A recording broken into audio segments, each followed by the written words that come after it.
And we're bringing in her now. She is Richard Aspinwall's wife.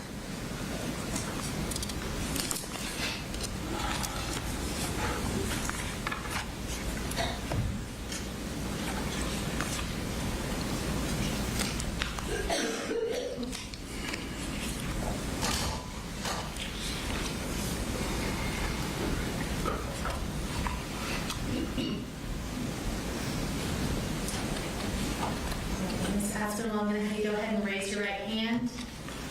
Do you swear or affirm any testimony you're about to give and the matter now pending before the court is the truth, the whole truth, and nothing but the truth, so help you God? Thank you. And Ms. Aspinwall, if you'll just state your name for the court and tell the court what you would like them to know regarding sentencing Colin Gray. My name is Shayna Aspinwall, and I'm the wife of Richard Aspinwall. On September 4th, 2024, my husband left for work expecting to spend another day doing what he loved, teaching his students, coaching his players, and making a difference in their lives. He never came home. Ricky was the love of my life and the heart of our family. He was an incredible husband and an amazing father to our daughters. Everything he did was for us.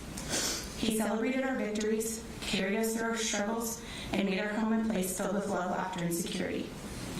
To the world, Ricky was a math teacher and a football coach.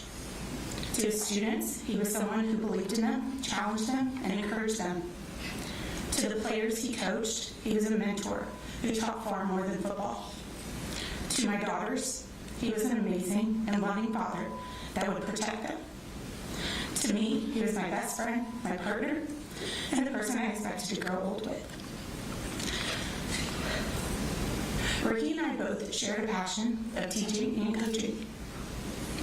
I was a high school teacher as well, but can no longer teach in the classroom due to suffering with PTSD from the trauma of September 4th. What if another student shot me at school? My kids would have no parents because we were both teachers that aspired to help students learn, not be on the front line. Now, our daughters must grow up without their father. They will miss his guidance, his encouragement, his hugs, and all the milestones he should have been here to witness. Birthdays, graduations, weddings, and everyday moments that make up a lifetime will forever be marked by his absence. Colin harped on being a single parent and the struggles that entails in his testimony. He was a single parent by choice. I am now a solo parent because of his actions and lack of parenting.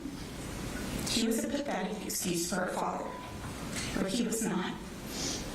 He was an amazing dad to two little girls that loved him with his whole heart. My kids were 5 and 2 when he was killed. Psychologically, kids cannot truly process and understand death until the ages of 5 and 6. My now 4-year-old thinks her daddy is still at football practice and wishes he could come home. My now 7-year-old, who is a daddy's girl, spends time going to therapy because she struggled with the grief of losing her dad. Colin could not take his son to therapy, therefore I have to take mine. Ricky got to see her on her first day of kindergarten, but not her last. I've had to learn how to navigate a life I never imagined living.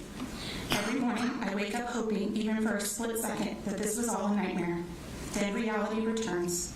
The empty space beside me, the silence in our home, and the questions our daughters ask are constant reminders that our lives have been permanently changed.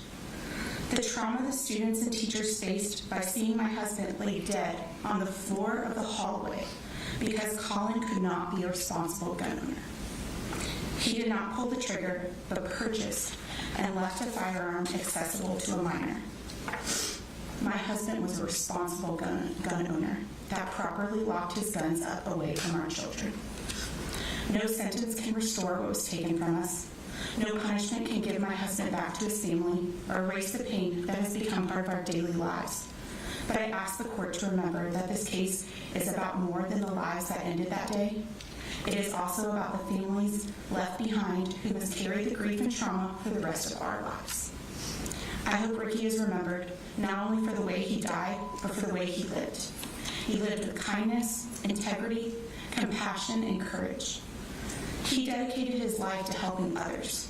and even in his final moments, he was doing what came naturally to him, protecting the students entrusted to his care.